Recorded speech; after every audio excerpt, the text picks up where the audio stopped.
So we're very happy today to be here to talk about what Indiana is doing for their student veterans.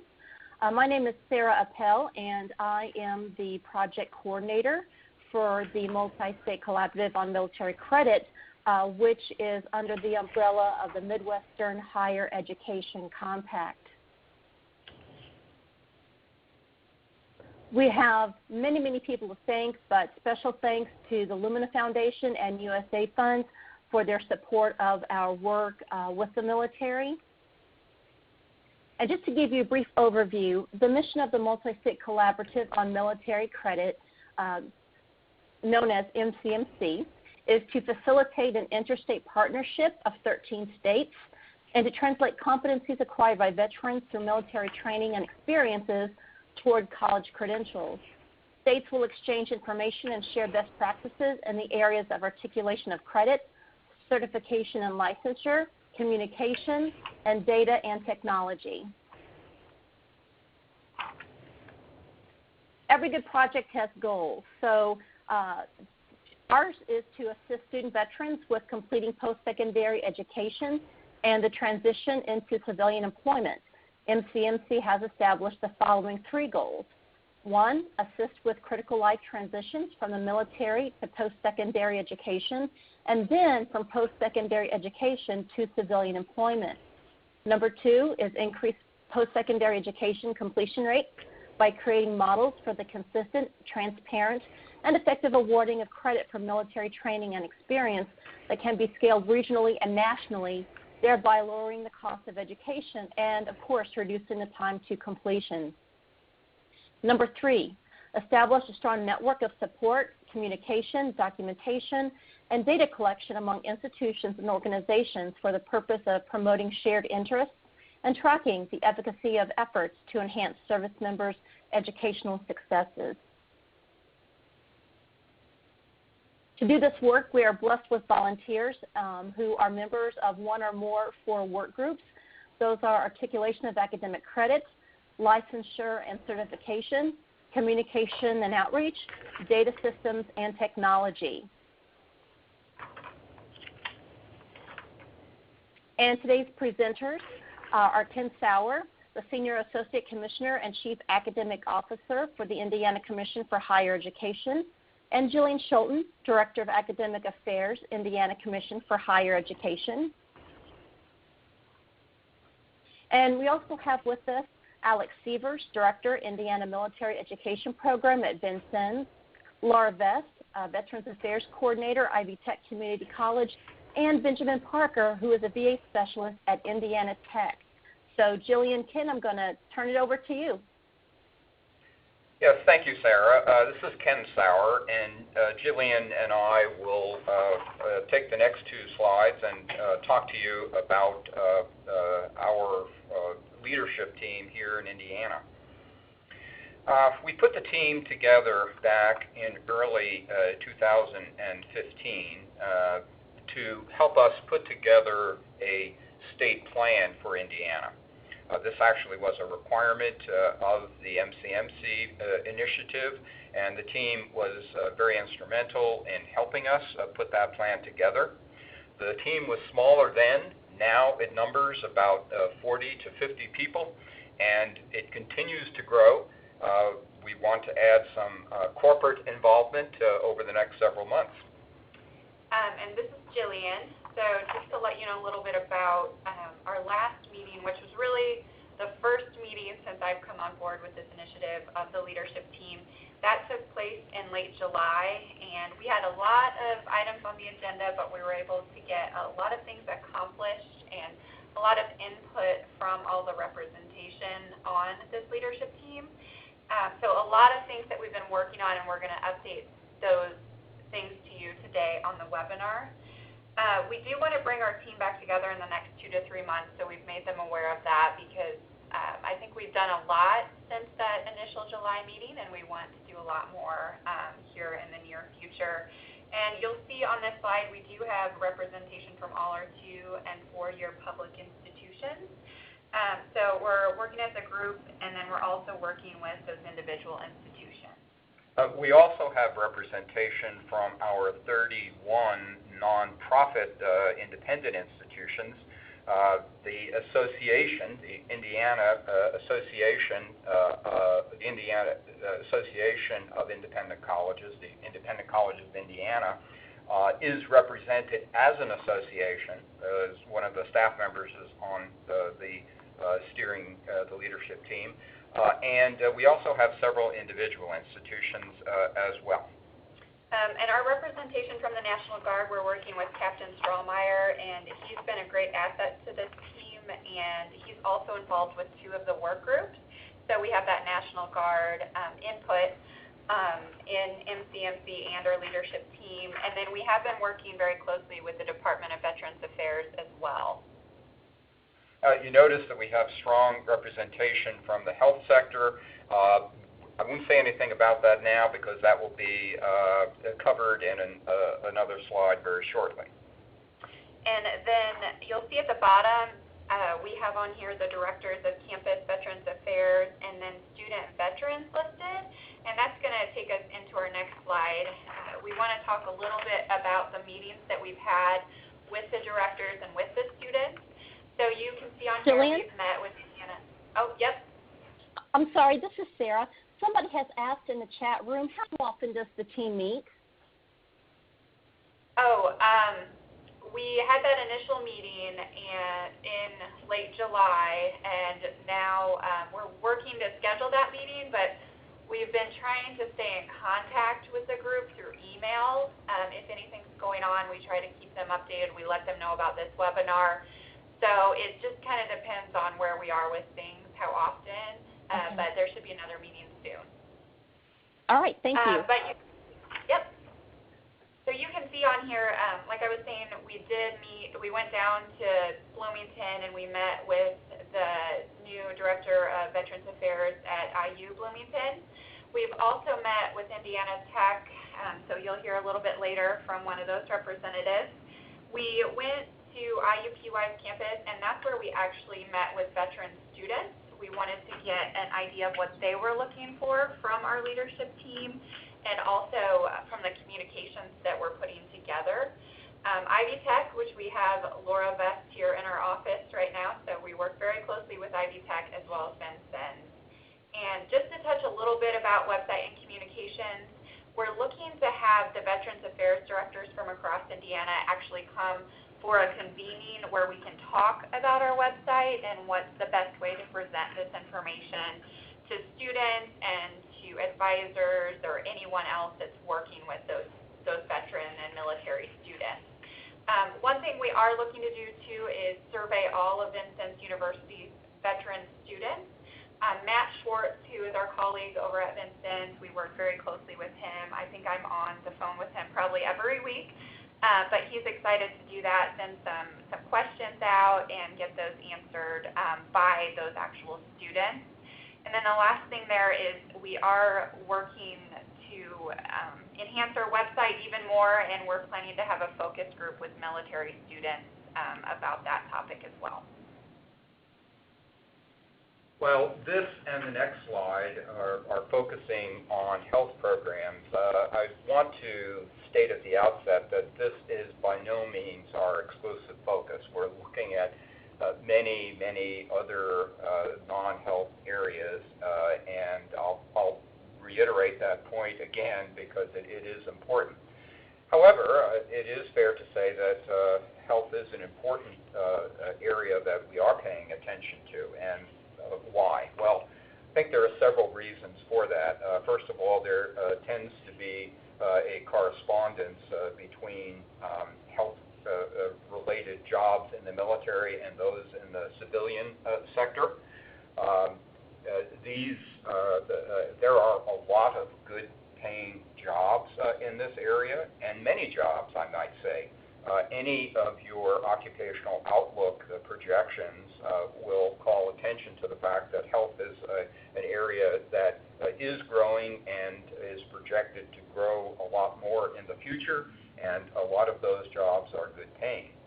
And even for those jobs that may not pay all that well as a point of entry into the health field, There are career ladders that have been constructed in many health areas, so that even if an initial job in the health area is not what we would call a really good paying job, it often leads to opportunities that further down the line and that somebody can build on during the course of their career.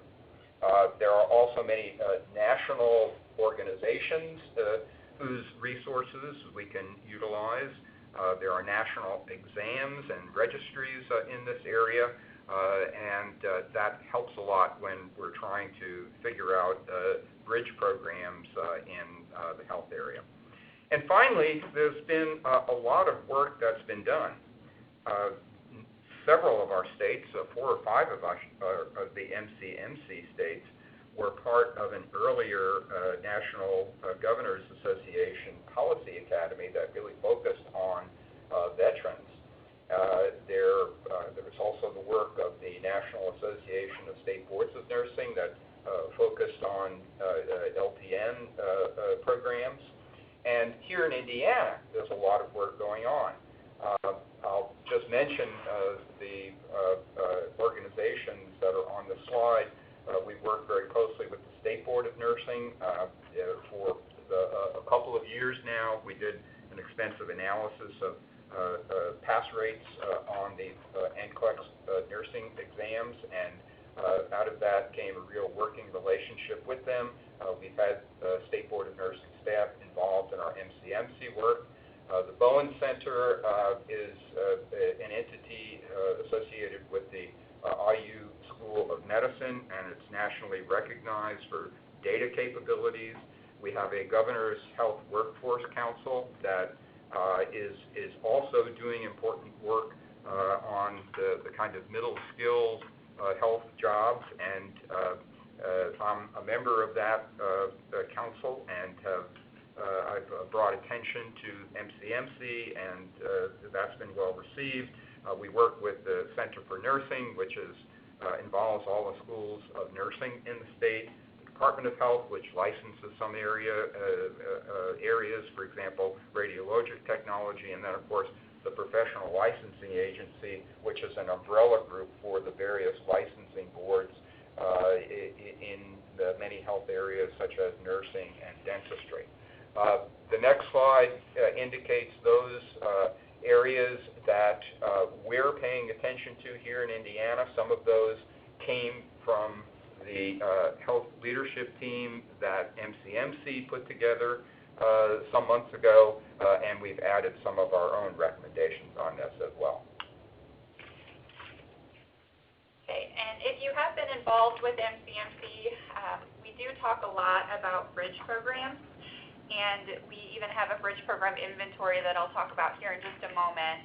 But what we've been doing in Indiana is trying to locate those bridge programs and work with those institutions that have some programs already in place, and then try to get some more programs in place at other institutions. So you'll see on this slide, we already offer programs in Indiana at Vincennes, Ivy Tech, and Indiana Tech.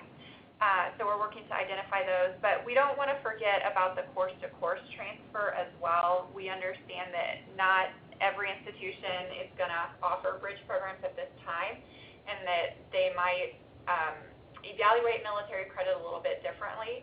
So we're trying to be flexible and really understand what each institution is doing, and try to communicate that information in the best way that we can find. But we have done some research on bridge programs, and that's included conference calls with numerous institutions across the country. So we just met this week. We actually had a conference call with Gateway Community College to talk about their Veterans LPN pathway that they offer. Also, at Texas A&M Corpus Christi, they have a bachelor's program for veterans in nursing. And then we spoke, it feels like a long time ago now, but we spoke to Embry-Riddle about a logistics program. So we were initially really focused on health, and we are starting to branch out and see what other programs are out there. So to give you a little bit more detail about the programs that we offer here in Indiana, you can see the number of programs at these 3 institutions that we previously mentioned, so Ivy Tech, Vincennes, and Indiana Tech. Most of the programs, they do fall into that business category, and then health is actually second on there with law enforcement. So we're really hoping to dive into those criminal justice law enforcement programs. And then we also have some technology and logistics programs. So we're working to get all of these programs on the bridge program inventory. I know we are still working with Laura at Ivy Tech to get some additional information about some programs she just recently found to be bridge programs. So we're working very closely with that community college system. But if you go on to the MCMC website under resources, you can actually find the bridge program inventory. You can print it out for yourself if you'd like to check it out. But there are about 116 programs listed on that inventory, and that inventory includes, it's meant to be for all 13 states in the MCMC initiative. Right now, we actually have 10 states represented, so we're really looking forward to having all states participate in that inventory. And then about 53 of those programs are Indiana programs, so we're really proud of that and working to get some additional programs up here in Indiana. Let me Jillian, just I'm sorry, this is Sarah. We have a question from our audience, and they were wondering, can you describe your definition of a bridge program? And we actually had talked about this in previous MCMC meetings. So I believe it was Ohio had identified a definition for a bridge program and a pathway. So a bridge program is a partnership between a post-secondary institution and a military course or occupation that provides students with advanced standing in a degree program at the post-secondary institution as recognition of previous academic experience from the military in a similar field of study. And what we're going to do, if that's not as descriptive as you'd like, a little bit later we're actually going to show you kind of how a bridge program works on our website. So if you want to wait until that portion, we can go a little bit more in depth and show you a visual of how that will work. Let me just add a couple of we've also got 2 other questions, and I think that will help answer those. So we'll just continue and wait for those to be answered later on in the program. Okay, thanks, Sarah. Okay, Thank let you. me just add a thought or two to what Jillian has said. And Jillian mentioned the Gateway Community College call that we had, which was very informational. We really learned a lot from that and had an opportunity to go into great depth in terms of understanding exactly how that program worked. And I think that's one of the real benefits of building this bridge program inventory. It provides an opportunity for institutions that are thinking of building a bridge program in a particular area to take advantage of work that has already been done. And that can be something that can happen right in the very early stages of developing a bridge program, so that you don't have to reinvent the wheel from day one. You can take advantage of what other work has been done. And in addition to that, even as bridge programs are developed and have some experience serving veterans, having an inventory of bridge programs that are similar to yours can also enable us to share information about how well veterans are doing. Are there ways to improve the bridge programs? And I think it's one way of creating some natural communities around programs that are aimed at serving veterans. I think there are some other real potential benefits for growing this bridge program inventory. And we, of course, in MCMC now have developed bridge programs as a metric for success of the project. And so that's important. But I think it's also a way that we might make some connections with other compacts Potentially there is a way in which this could serve as a national resource as we work with the Department of Defense. It's not hard to imagine a potential linkage to the cool sites that have been developed for each branch of the armed forces. So in short, I think there's a lot of potential to which this bridge program inventory could be put. I guess finally, I just want to emphasize everybody is really focused on degree completion, and bridge programs are really very much in sync with that, because we're really talking about, we're trying to emphasize to veterans that they think not just of taking a couple of courses, but think about completing a degree program. Okay, and we are actually going to send it over to our Ivy Tech contact, Laura Vest, who's part of our leadership team, to talk to you a little bit about how they evaluate credit and what they do with their military students. Hi, I'm Laura Vest. I am the statewide VA coordinator for Ivy Tech. And for those of you that aren't familiar with Ivy Tech, it is the largest singly accredited community college in the country and serves as Indiana's statewide community college. We have nearly 170,000 students, and a large portion of the undergraduate enrollment in the state of Indiana, and obviously all over the state. And right now, this says 3% students identify as military veteran, including dependents. And if I were to crunch the numbers for this semester, it's probably closer to 5%, but it's right around the national average that most schools find they have. As a statewide system, we have a central coordinator, and then we have representatives at each of the campuses, and they serve as the mentor and single point of contact. And then, of course, since it's VA, we work with the state approving agency, the ELR, the registrar, academics, and pretty much any department that the students would be involved with to make sure their needs are met as a veteran as well as a student in the school. We identify our students to make sure that they're getting all of their veteran services that we have, as well as may be available to them throughout the state, and obviously federal benefits as well.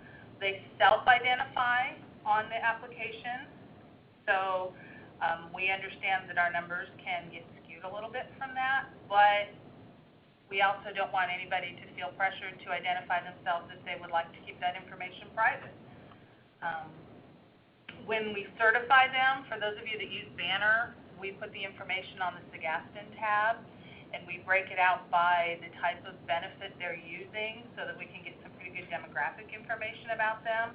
And we also use that to make sure that they get internal benefits. We have a lower frozen tuition rate for them as veterans, so we want to make sure that they get that, as well as other reductions and waivers that we provide for them. When a student comes to Ivy Tech and they are in the military, when they do their new student counseling with the campus VA coordinator, we have them order their JST. That goes straight to the registrar electronically, so it's no cost, no fuss to students. And then the registrars review that against a statewide standardized crosswalk, and that is where that course-to-course transfer information that Jillian referenced earlier comes into play, so that someone who maybe drove tanks in the Army may still get some business credit by virtue of, advanced pay grades and administrative work. We don't want them to lose out on that. At this point, once anything off of that posted crosswalk, if the student still feels they deserve additional credit beyond that, we ask them to do portfolio work or class Dante's exams or challenge the course, just as we would a civilian student who feels that they have experience that warrants college credit. That way we can keep our military transfer credit as consistent as possible throughout the state, so that regardless of where the student is attending classes, they have that same transfer credit opportunity and experience. Excuse me. And I put this in because I wanted to show a comparison of what folks are doing in the service compared to what they're studying at Ivy Tech. And because Indiana is a landlocked state and has no active military bases, the majority of our active military students are in the National Guard, so we use that data. And you can see that most of them are just basic soldiers, infantry, what you would expect a soldier to do. And most of our students who are military are in general studies. And I would venture to say that that is because we are a community college, a 2-year degree, and they're getting their basic work out of the way before they advance to the 4-year institution specialized. We implemented our crosswalk in the fall of 2013. Prior to that, it was just whatever was given at the campus that you were at the day they looked at your transcript, so it was very inconsistent. And since we've implemented our crosswalk, you can see that we've had strong, steady growth in both the usage of transfer credit as well as people submitting their transcripts for evaluation. Because historically, veterans will tell you, yes, they tell me I'm going to get all this credit, but then I take it to my school and they don't give me anything, so why bother? So we're really trying to overcome that. At this point in time, our crosswalk does not include our computing and informatics programs because those were redeveloped, and so that ties into our phase 2 here, where we are trying to expand to get into that deeper and find those infantrymen that get the business credit, or maybe they took first aid class, so we need to give them some credit for that. And we are doing that heavily with ACE information and reading our course descriptions and those recommendations. Some of the challenges that we've had are with our programmatic accreditation. That ties really heavily into the allied health programs and the bridge programs we're working to develop there, getting things reviewed and evaluated in time. Timeliness is of a larger issue with VA students because you can only certify what they haven't had prior credit for, so we need to make sure those are done as quickly as possible to avoid affecting benefits. And general education courses are something that need to be considered to make sure that those that are eligible get them, as well as Okay, so we are going to move on to Vincennes University, so I'm going to toss it over to Alex Sievers. Thanks, and this is Alex Sievers from Vincennes University. I'm the director of the Indiana Military Program here at Vincennes. At Vincennes University, we don't just operate in Indiana, we actually operate all over the country on various military installations, so we have a wide variety of needs that our students have that we have to make sure we're meeting.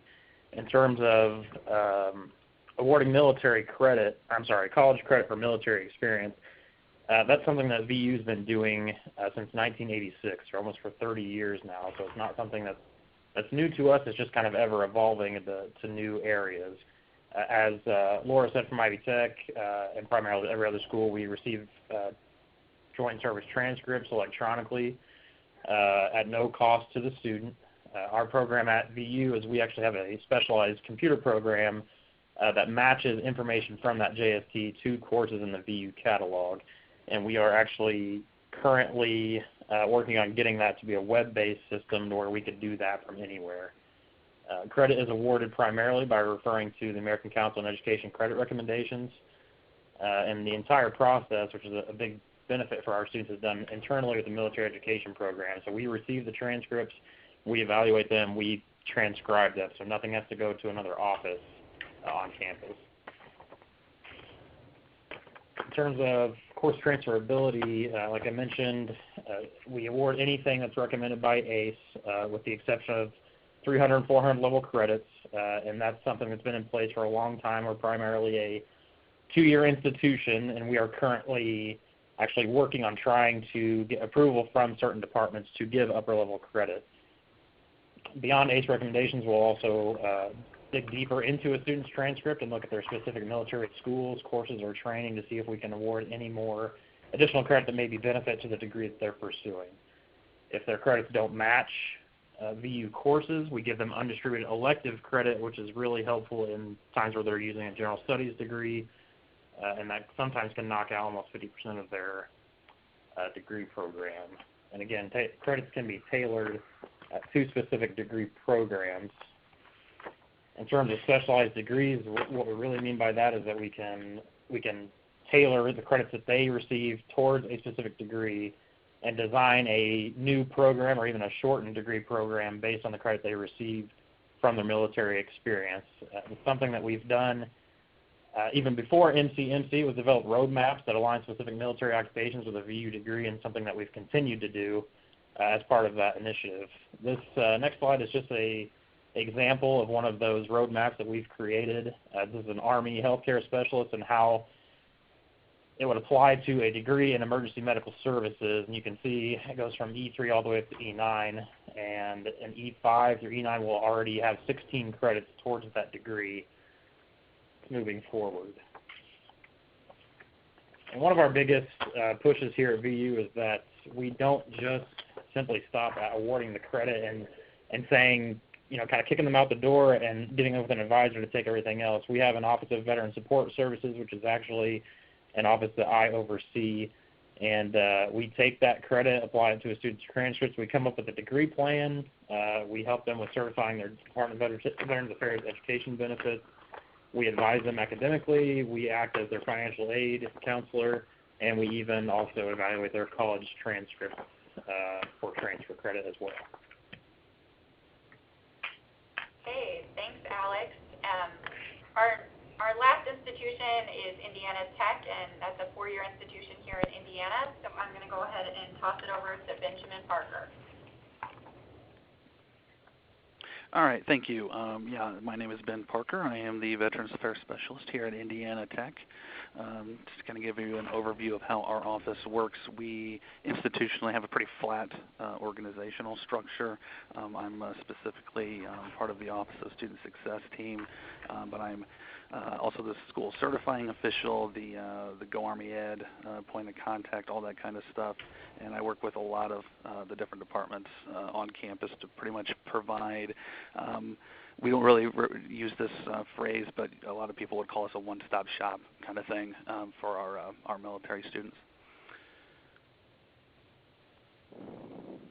Our procedure for evaluating military credit, how it works when a new student, whether they're first time in post-secondary or if they're a transfer student, they have a single point of contact with one of our admissions staff, and they work them through that entire process, and they kind of get, it's cooperative work there when the student is mostly working with that admissions rep, but I'm also pretty heavily engaged with them also in getting their benefits scored away, but also this military credit evaluation. So the admissions staff will acquire or help the student acquire their transcript, and that gets delivered to me, and I evaluate the military credit on behalf of the registrar's office.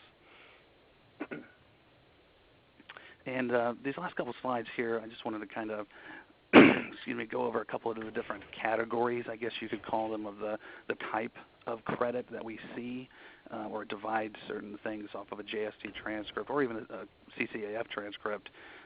They're kind of divided into a couple of different categories that we can easily evaluate and get a particular credit given to the students. So things like military science, a lot of the stuff that you'll see on JST transcripts that come in from basic training, that kind of stuff, we call those free electives. I think a lot of institutions will call that undistributed credit. And again, we give them those credits, and that's very helpful, again, for some business programs or general studies. And we don't have any further academic review or approval required for those credits. But we do, and I think this second category is what you would probably call the essence of accepting, the ACE recommendations, where something we see pretty commonly is a personal finance course that Marine Corps personnel frequently take.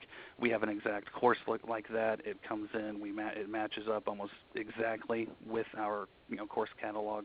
So it's, again, something we can see easily right on the JST transcript. It's a one-for-one direct course transfer, and again, no additional academic approval required for something like that. What we call standardized equivalencies is kind of what we would probably refer to as our bridge programs, even though it's not necessarily occupational related. It's more career advancement. Once military personnel have advanced in any career really up to a certain point, we have a particular bridge program for them at their level of professional education within the military. So one example would be, again, I'm just going to use the Marine Corps Sergeant's course. That's a course where if you look on a JST transcript, that can have a recommendation of maybe something like 3 credits in leadership or 3 credits in supervision, principles of supervision or something like that. We kind of look past that initial recommendation from ACE, dig deeper into the actual military course description, and we've linked it up to, it doesn't matter really what the ACE recommendation says, we already know that it's exactly equivalent to what we have as principles of management. So we just need to see that they've completed that course and they get that credit. And we actually have a very long list of basically every enlisted professional development course that all the branches offer, and we have an equivalent leadership, management, or professional communication course that those students get credit for. And lastly, you kind of have some of these one-off things. I give this example here about this Air Force kind of credit. You can kind of just see these off-the-wall occupations come in that you don't necessarily have a direct transfer into, or maybe it's just kind of out of, since I handle this about 99% on my own, there will be times where it does need to go to a faculty expert to determine, okay, what is the student actually learn, what are the competencies that we can combine into a certain number of credits. Okay, I want to thank all of our institutional experts for their expertise on military credit at their institutions. One thing we are really excited about is communicating information to our students in Indiana. And as much as we want to work with them and build these bridge programs, we know it's important to get that information out to them so they can see it's available. So a big project that we've been working on is actually our website. So I am going to unmute this here because we are going to show a video that we put together and a little bit about our website here. So the website address is learnmoreindiana.org, and what you can do to actually get to this page is just click on military. And right off the bat, we wanted to put information to dive deeper into military credit. So we have a video that we're going to show you. It's just a minute long. Hopefully you'll be able to hear this, but this is just put up very recently, so I'll go ahead and show it to you guys. You had the courage to serve our country. Now use that experience to earn a college degree. My name is Wes. I spent 5 years in the United States Army, more of that in a sniper section within an infantry reconnaissance platoon. And then as soon as I left the military, I enrolled and entered Indiana University's Academy MCMC program in Indianapolis. The military provided me a whole lot of soft skills, leadership, discipline, work ethic, that inner drive that I don't know that I would have gained had I not been in the military. Serving in the military provided me the opportunity to achieve my goals. Serving in the military provided me the opportunity to achieve my goals. Serving in the military provided me the opportunity to achieve my goals. Serving in the military provided me the opportunity to achieve my goals. Utilize your skills from the military or discover a brand new path. You had the courage to serve our country. Now use that experience to earn a college degree. So sorry if that was a little bit delayed on there. I know they said it might be a little bit delayed when we started doing the webinar, but if you'd like to check it out later or you have any questions, just let us know. But further down the page, we did update this information as well. It was really bare bones on these pages, so we feel like we added a lot. But it is a work in progress, so we're always adding to this, and we still have a lot of things planned to do. We just wanted to make this webinar a deadline to get a lot of it done because deadlines are great in our office, and they help us to reach our goals. So you can see on here a little bit of data. We will talk about data after this communications piece. but you can see the number of enrolled veterans in our public institutions in 2015. You can see what degrees they're earning, veterans are earning the credentials in, and then also over 34,000 students, veterans and active duty service members have filed for financial aid in the last 10 years. And this did actually force us to look into more information and get data that we didn't have before. So it's been very insightful even just putting this website together. And at the bottom, we have a bunch of different links that you can click on so you can learn about some scholarships or grants that we have through the state of Indiana. There's a checklist that students can go to if they're looking to apply at a university or college, and it will show the resources and that institutional Veterans Affairs office. And then we do have a little bit about financial aid on here as well. What we found before was we had federal financial aid listed, but we didn't have anything related to Indiana. So we really wanted to make it specific to these students that are maybe returning to Indiana or they know they want to come back here so that they're able to see the scholarships and grant opportunities that we have right here for them. And of course, like I said, we'll always be adding to this and working to make it better as more scholarships and opportunities become available.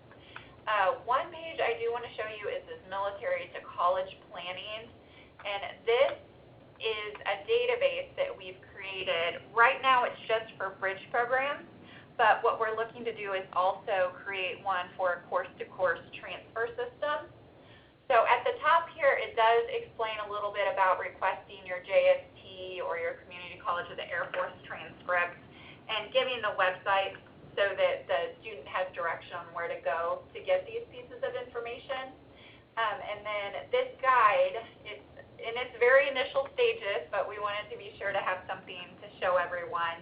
You can see how to use it right here in this box, but if we click on Army as the branch that we served in, you can see the different occupations listed here, and we are hopefully going to trim these down a little bit with the healthcare specialist.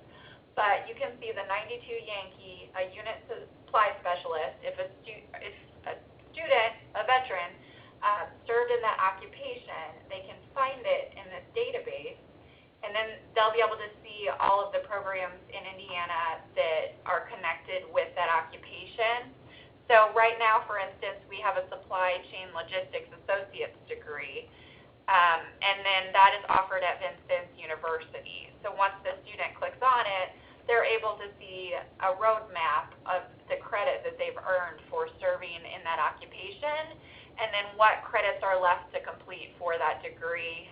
We're trying to keep these all consistent as well, and once we get more of them, we will put them up online. It's just, this is what we've got right now. We're very excited about it, and it will continue to improve as we're able to put more time into it.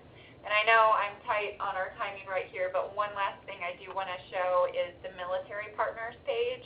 We really wanted to recognize who we're working with in Indiana and who's helping us with military credit in the MCMC initiative.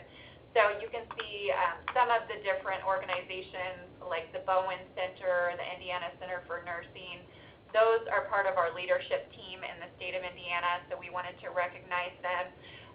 We also placed on here the KL Military Guide. We thought that would be very helpful for service members, for veteran students to link straight to the MCMC website to find that document. And then we work with the Department of Veterans Affairs, the Professional Licensing Agency, and then we'll be creating more as we build those partnerships and get some more information from them. So I'm going to go ahead and take it back to the webinar. And the next slide, we're just going to talk a little bit about why we did this website, why we wanted to improve it. And it's really to get that information out to students. And I said before that this was a deadline for us to hit, and we kind of made that deadline Veterans Day. So we worked with our communications department to get that website up and running. We're looking to do some social media with it within the next couple of weeks, since Veterans Day is here next week. And we are going to send all this information over to the governor's office, the DWD, and then to Veterans Affairs, and talk with them about partnering about an announcement for Veterans Day, because we do really want to get this information out to the students. We have some infographics that we're going to show you here in just a second on the next slide, but we are working on a press release and an op-ed from our Commissioner for Higher Education as well, and that information should be released here in the next couple of weeks. This is Ken again, and the next several slides will focus on some highlights from our data system. But let me state at the outset that before the MCMC project started, and we were a part of that, we were not collecting any data on veterans, but we are now. And that is the collecting data on veterans is a regular part of our annual data collection system from our institutions. This slide shows three cuts of the data. It shows data on the gender of veterans, race, ethnicity, as well as age. As you can see, 73% of the veterans are male, which of course is higher than our general college-going population, which is predominantly female. We have 32% of the veterans who are attending our public colleges, and by the way, this data is for FY 2015, the 14-15 school year, and as we collect it really by fiscal year, and 32% of the veterans attending our public institutions are non-white. That is significant. And then finally, and almost by definition, our veterans are going to look more like adult students, and in fact they are. The next slide shows some data on the kinds of degrees and the areas of study that our veterans are pursuing. So let me focus on the top half of this slide, which indicates that some 51% of the veterans are enrolled in associate degree programs. That's one of the reasons why we worked so closely with Ivy Tech and Vincennes at the outset, because so many of our veterans were enrolled in two-year institutions. Although it is significant that some 34% are pursuing bachelor's degrees, and while the main focus is toward undergraduate degrees, after all, we're talking about largely an enlisted population that we're focusing on, some 9% of the veterans are pursuing graduate degrees. Now, looking at the bottom half of this slide, it shows the areas of study that veterans are pursuing. The largest is in the humanities. That was somewhat of a surprise to me, but as Laura suggested, many of those students may be pursuing their general education coursework with a mind toward transferring. The next four bars in that bar graph indicate that some 61% of the veterans are pursuing degrees in STEM, business and communications, health, and trade. So we certainly want to focus on building bridge programs and course equivalencies in those areas. Note that some 13% are enrolled in health programs. Finally, the next slide indicates where these veterans are enrolled. As Laura suggested before, the Ivy Tech enrolls the largest number of our veterans. If you look at all of the Indiana University campuses and Purdue University campuses, along with Vincennes University, you have the vast majority of our veterans enrolled in those four institutions. Vincennes, while it is the smallest institution of that group, has had a long history of serving veterans. Looking forward, we now just showed you data that is for FY 2015. As we speak, we are collecting from the institutions FY 2016 data. That will enable us to begin to get a handle on persistence and completion of veterans.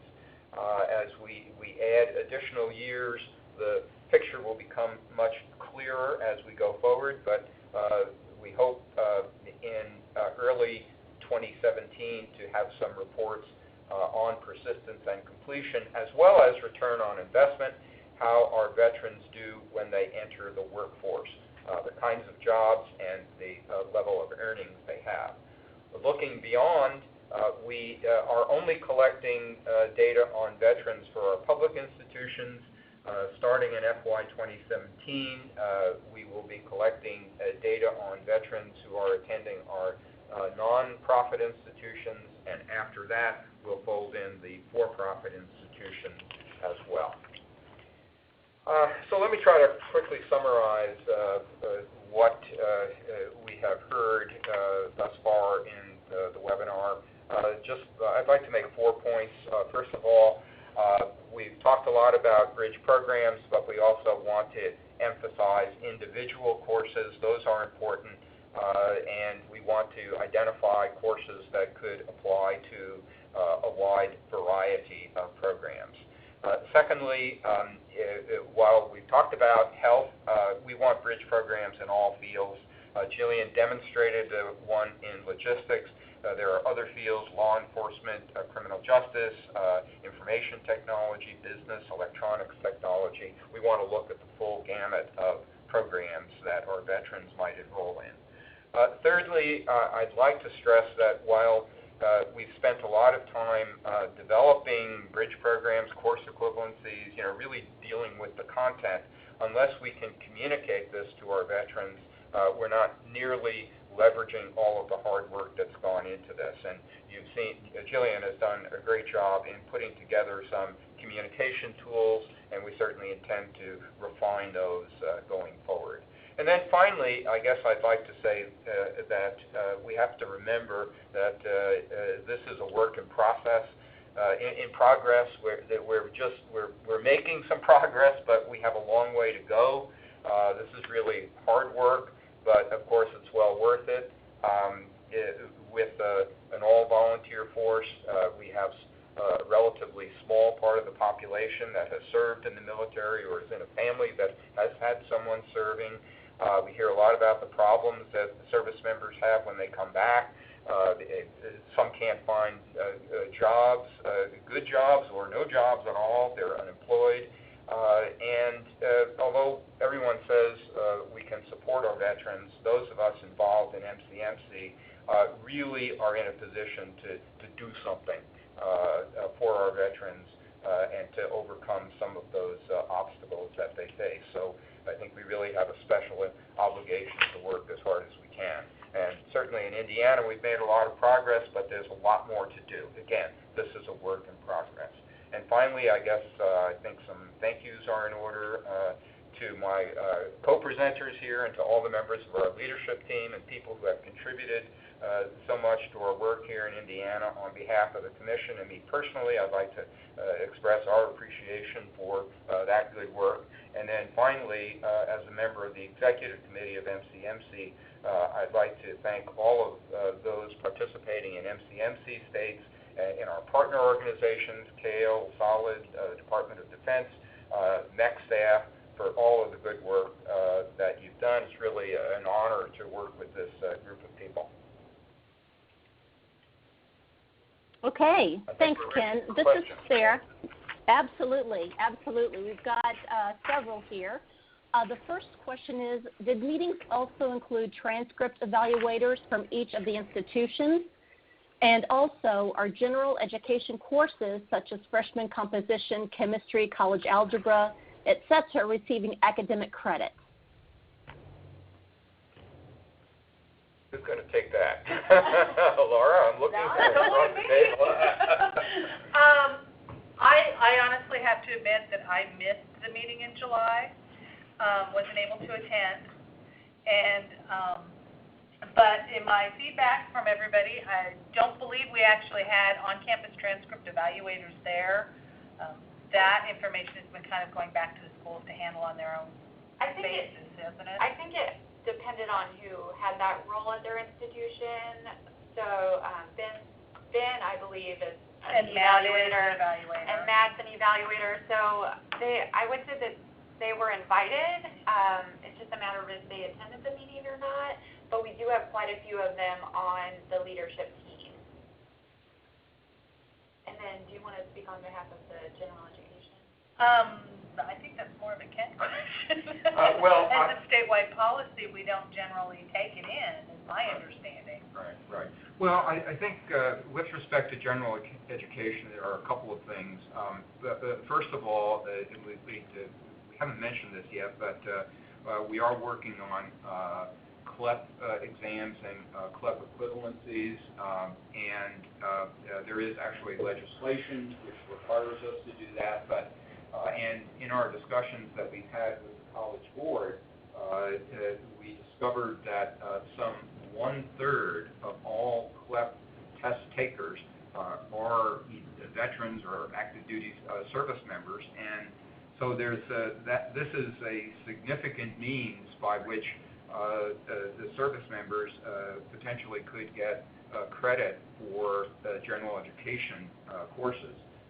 So we want to work on that. We also have a statewide transfer gen ed core that really is built on competencies, and we'd like to try to look for ways in which the competencies that our veterans have acquired during the military might translate into satisfying some of the competencies that are in our gen ed core as well. Okay. Next question is the mode of delivery for bridge programs. Is it done via online, in the classroom, or is it a blended approach? I think if Alex is on the line, he might want to speak on behalf of Vincennes about that question. Sorry, I didn't hear the very beginning of that question. The question was, so when you're looking at the mode of delivery for bridge programs, are they done online, in the classroom, or kind of a blend of them, those methods?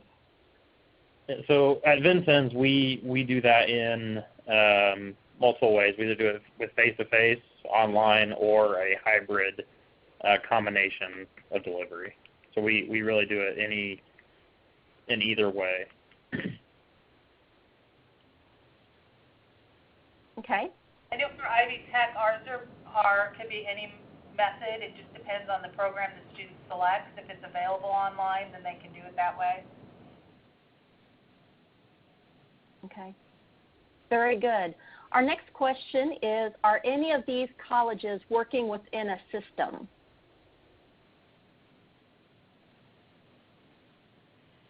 Well, let's say, let me sort of describe. Ivy Tech, of course, is as Laura indicated, a single institution, although it is statewide and it's reached some 32 campuses and centers. It is accredited as a single institution, which from a state perspective makes it a lot easier to talk about transfer and course equivalencies and articulation agreements. It sort of depends on which system you're talking about. But Indiana University, for example, I think is taking a bit more of a system-wide approach. Although ultimately, whether you take a system-wide approach or you work with individual campuses, since our 4-year campuses are accredited as single institutions, ultimately they're the ones that have to make the decisions. Obviously, the more of a system-wide approach that we have, the more of a statewide approach that we have, the easier it will be to communicate opportunities to veterans and to guarantee as much mobility from institution to institution as possible. Okay. And another question that we have involving the veteran data is, does this number include active duty members? No, it does not. It just includes veterans at this point. But that's a good question, a very good question.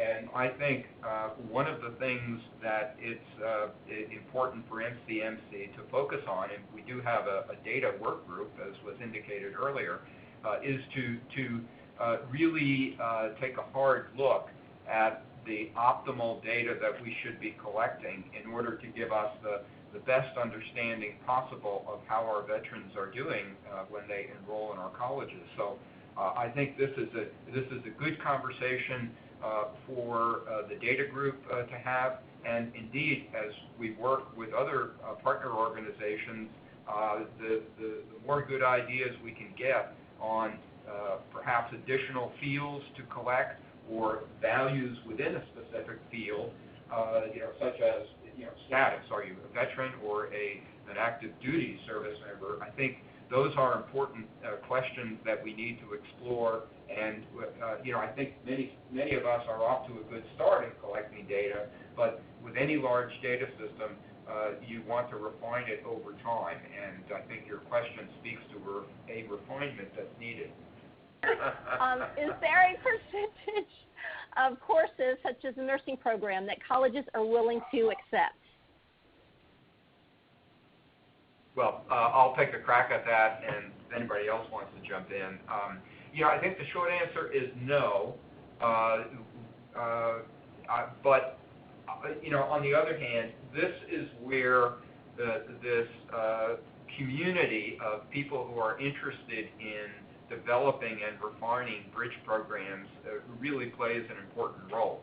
Because I think as we share information, as we gain experience with veterans moving through these bridge programs, I think we can look for ways in which we can maximize their advanced standing in these programs. So I think the short answer is no, but I guess at least my hope is, as we broaden the community of interest in these various program areas, and as we work with national associations, for example, in nursing, the various national associations that we have, we can get better insights as to what might be the appropriate maximum that we might work toward.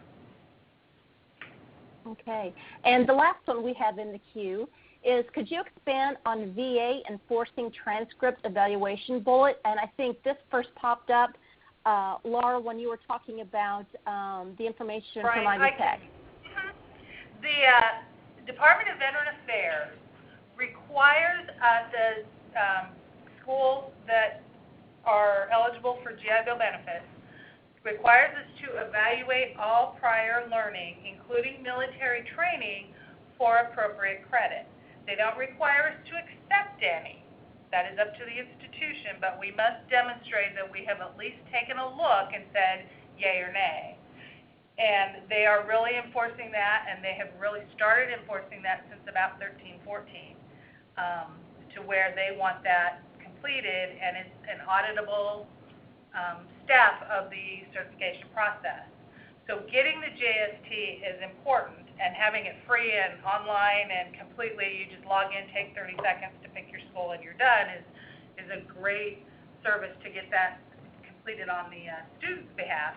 But it also helps demonstrate where weaknesses are in institutions if they're getting all these transcripts in and they're not awarding any credit.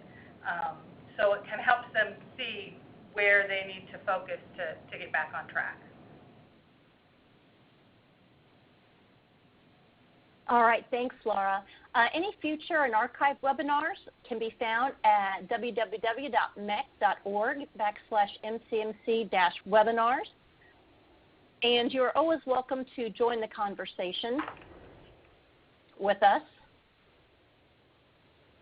You can contribute your successes, and we'd love to hear about them, and we can share them on our Facebook page. And feel free to jump in and lend your expertise to our LinkedIn group. And my name is Sarah Pell. I'm the project coordinator for the Multi-State Collaborative on Military Credit, part of the Midwestern Higher Education Compact. Thank you for joining us. The webinar will be posted shortly with the slides. And again, feel free to reach out to me if you have any questions, or if you would like contact information for today's presenters. Thank you all so much. Have a good afternoon.